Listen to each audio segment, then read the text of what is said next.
Assalamualaikum warahmatullahi wabarakatuh. Kembali kita ke kelas 12 pelajaran PKN tentang kasus-kasus pelanggaran hak dan pengingkaran kewajiban warga negara.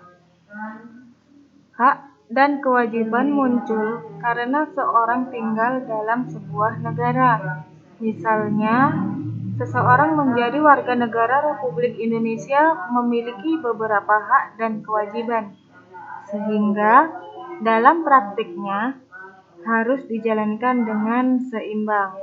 Jika hak dan kewajiban tidak berjalan secara seimbang dalam praktik kehidupan, maka akan terjadi suatu permasalahan yang akan menimbulkan gejolak masyarakat dalam pelaksanaan kehidupan individu, baik dalam kehidupan bermasyarakat, berbangsa, maupun bernegara. Apa sih makna hak warga negara?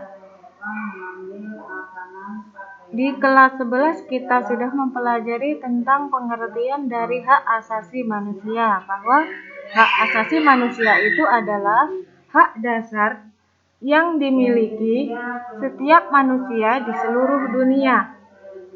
Hak ini muncul sejak manusia itu terlahir dan hidup di dunia. Ada beberapa hak bagi manusia. Yang pertama, hak hidup. Yang kedua, hak kemerdekaan. Yang ketiga, hak memiliki. Yang keempat, hak mendidik. Dan yang kelima, hak wanita. Apa sih hak hidup? Hak hidup itu adalah hak yang suci, tanpa bisa diberikan untuk keperluan sesuatu yang lain. Hak hidup sebagai hak-hak yang menentukan dua kewajiban, yaitu wajib bagi yang berhak untuk menjaga hidupnya dan mempergunakan sebaik-baiknya untuk kepentingan dirinya dan masyarakat, dan wajib bagi orang lain untuk menghormati hak hidup ini. Yang kedua, hak kemerdekaan itu bersifat mutlak. Ada beberapa penjelasan tentang arti dari hak kemerdekaan yang dapat dipahami. Nah, untuk hak kemerdekaan ini, beberapa pengertian dan penjelasan bisa kalian searching di Google. Kemudian, hak memiliki. Hak memiliki ini menjadi bagian yang menyempurnakan hak kemerdekaan. Manusia itu tidak dapat mempertinggi dirinya menurut kehendaknya, kecuali dengan memiliki alat-alatnya. Karena alat-alat hidup tidak mencukupi setiap keinginan manusia, sehingga berebut untuk mencapainya dan menghendaki memiliki sesuatu. Maka hak memiliki ada. Hak memiliki ada dua macam, yaitu hak milik perseorangan, contohnya memiliki buku, rumah, dan pakaian. Yang kedua, hak milik umum, contohnya kereta api, museum, dan perpustakaan. Yang keempat, hak mendidik. Hak mendidik itu adalah setiap orang pada hakikatnya mempunyai hak mendidik pribadi dan belajar. Setiap manusia mempunyai hak pendidikan, karena pendidikan adalah alat untuk mencapai kemerdekaan dan untuk hidup yang tinggi. Yang kelima adalah hak wanita. Hak wanita adalah hak perempuan itu tetap ada dan sama, memiliki sebagaimana hak laki-laki atau bagi manusia. Tetapi kadang secara realita haknya kurang sehingga perlu dibahas tersendiri. Inilah beberapa hak bagi manusia. Contoh dari hak bagi warga negara Indonesia diantaranya, setiap warga negara berhak dan wajib ikut serta dalam upaya pembelaan negara yang tertulis dalam pasal 27 ayat 2. Setiap orang berhak untuk hidup serta berhak mempertahankan hidup dan kehidupannya, tertulis di dalam pasal 28A. Kemudian, setiap orang berhak membentuk keluarga dan melanjutkan keturunan melalui perkawinan yang sah, tertulis di dalam pasal 28B. Kemudian setiap warga negara berhak mendapatkan pendidikan dan pengajaran. Setiap warga negara berhak memiliki hak yang sama dalam kemerdekaan berserikat, berkumpul, mengeluarkan pendapat secara lisan dan tulisan sesuai undang-undang yang berlaku. Jadi inilah beberapa contoh dari hak bagi warga negara, dan masih banyak lagi hak-hak warga negara yang lainnya. Makna kewajiban warga negara.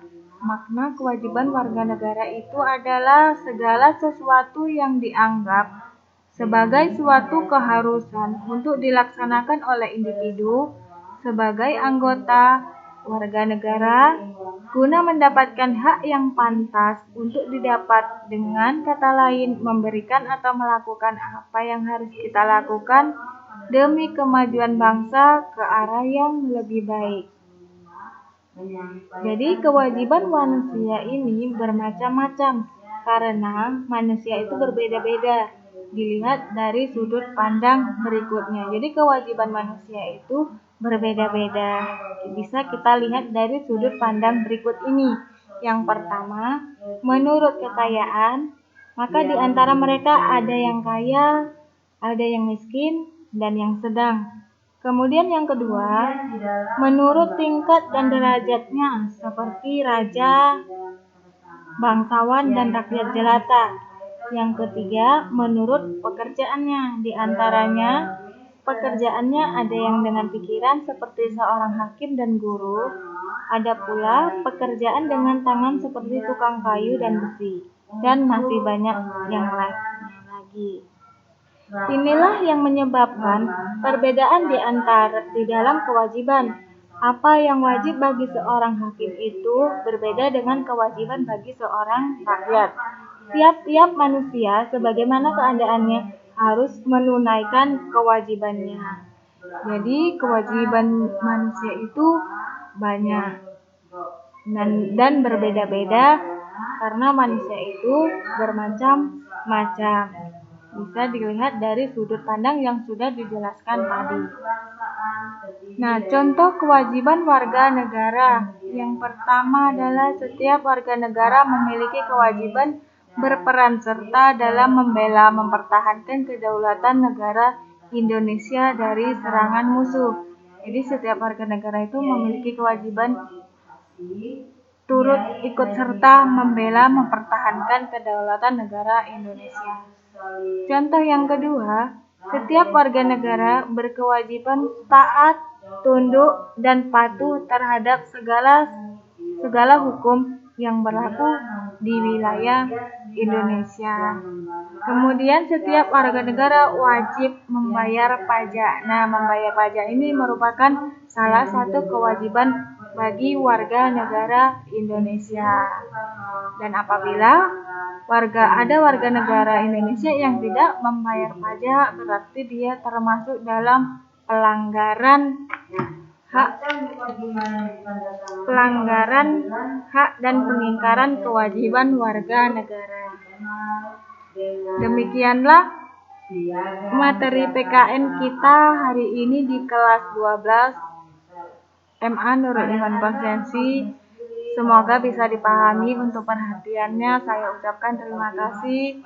Assalamualaikum warahmatullahi wabarakatuh.